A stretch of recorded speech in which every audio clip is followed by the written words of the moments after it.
Kardom Karbi long pini nilia ko puthot wang tulo nali tum kilang bomma de kaching hona channel Karbi TH 2.0 along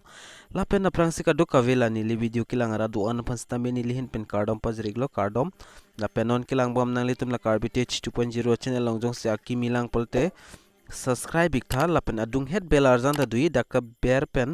nali tum la all long bear to denon da lo polte munon fit nili kapre ka video le upload stame notification nali tum mobile long nang le da praying bate nali tum kilong da praying afan lo la pen pinia video bang ke nali tum subsidy pen solar pump koson se ka flying ma pulo sop thak sinili nampak lang pon ik populo la pen kachini tumta do ota hai pola pen kachini tumta do ota hai lang la sil chini ne tum pul la so video nali tum kicheng pen kichut an langon la lo pul nali tum chini ikpo la pen la so scheme mane la ki Indian government pen se loans pon lo mane nane helwing han kheti mate so kheti lason hidi lason dim lang kavedet titi do la so lang kavedet along solar pump pup la so solar pump koson sinali tum subsidy aki joy bangkali stame subsidy penali tum longi ador ke kompen la so puthak sinali tum fan nili nang piklang pon ikpo la sipada depend on video le chengpon onang aprang sinali tum kai ki ason intro lang ikon lapen video le chengpon filuna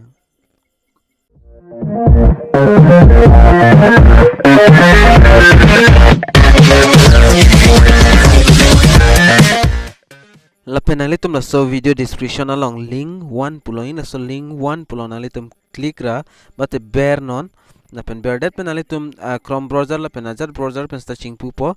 la penali tum atheng no la son arjana chiklang ikpo la se nali tum apply play aprang nali tum dak details banali tum chini @simi la Kusum Kishan registration today welcome to Kusum Kishan registration la penali tum dak details to tell alam chini penali tum apply iko la pen la son la ya dakta arjan nali tum thek ponong po la son sinali tum ning hang polote nali tum ta order me mate nam ik me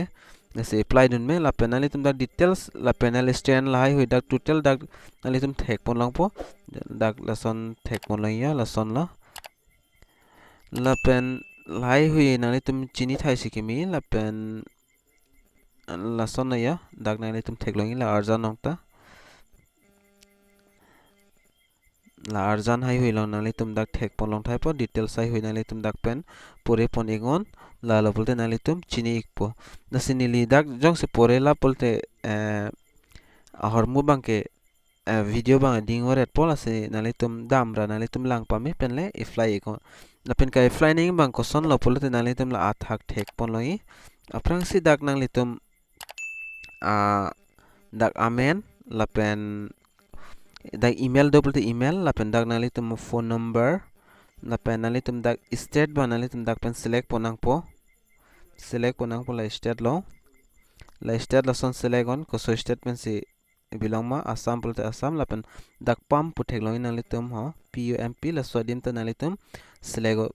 la sinali tum la 5 speed 7 speed an akethe bang sinai ma solar la pen apam ba dak nali tum chongwai pon igon la pen nali tum dak message adjust ta to igo ke tok ning bang ke alam the bang ke nilitala so apam solar apam bang naing pura nali tum dak tok pon igo la penali tum dak submit puthek loi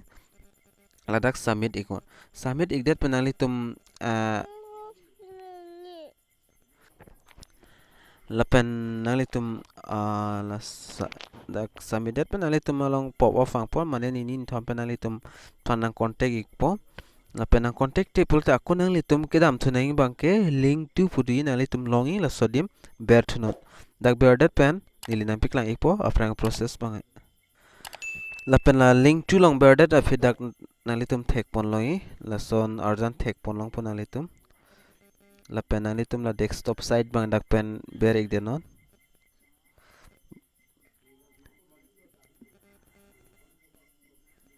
la pen desktop site ber dat penang le tum matheng no son arjan nang klai la pen nang le tum dak thek longi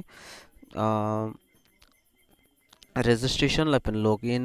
la hai hui dak pen option do ui stamina le tum la de dam nang ma pm kusum scheme podim le damigo pradhan mantri kishan urja suraksha pudi la sodim nang le tum ber igon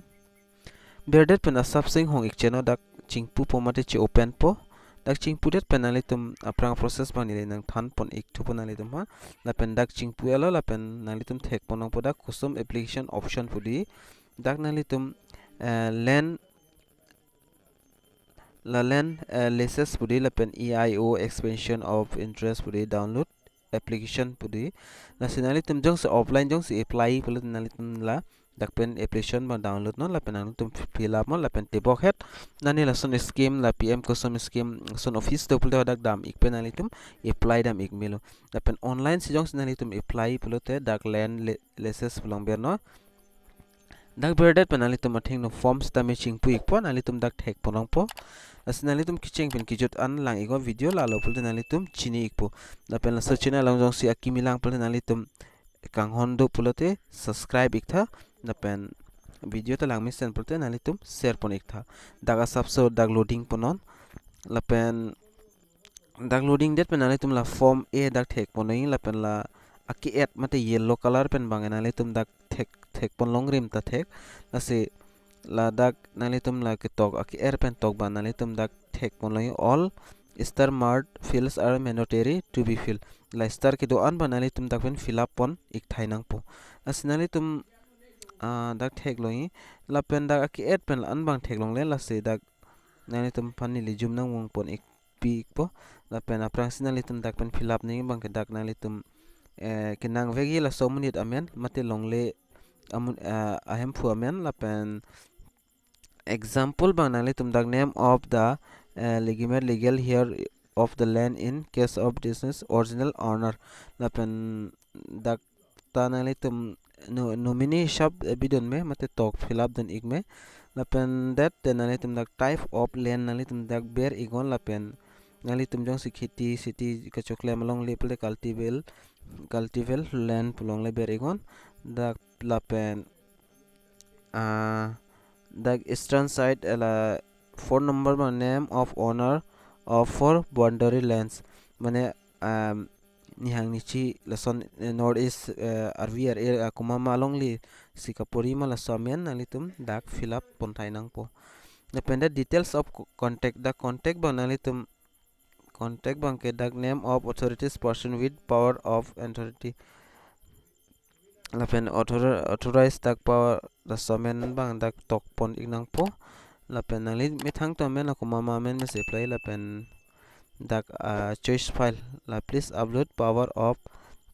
entroni pudui la si koso long le long sinali tum adim si nali tum la solar pump bang kang pui mate ki e ma la so a photo banali tum dak pen upload pon ignang po dak upload pon det pen nali tum postal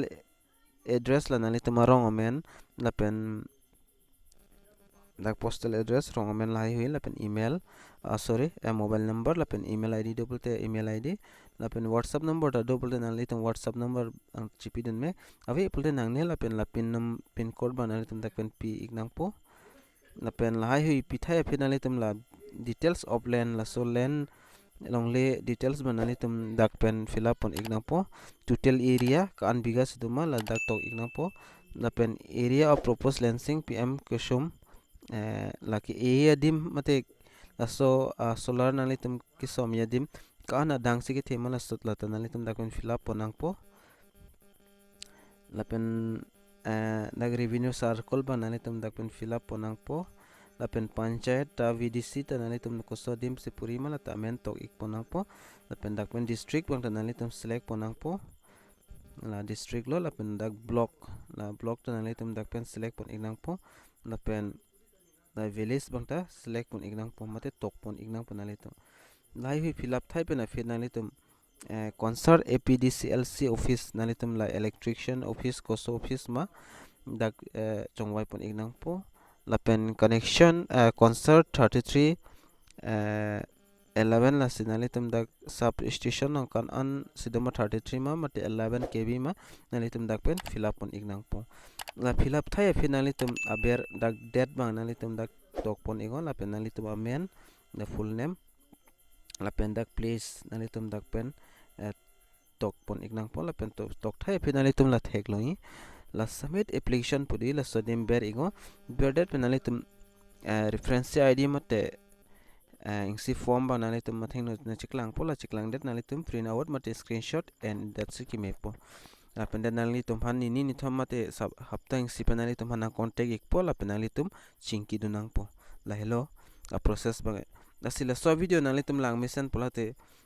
share pon ik tha la pen like comment la hai hite ting ni net pin sikimilo la pen form fill up pin ki sung song se do pulo te nali tum whatsapp long sta mena home break ta me ni le so video description along ta contact info yang pi ik thala facebook page la pen facebook la pen whatsapp number email la hai hui nali tum long na la hai hui long nang contact rote ni li na reply dun po lan cholo pin video bang la si mo ka prega video long si chitong thunang kok pola si do me thak me ka do ka veta kardom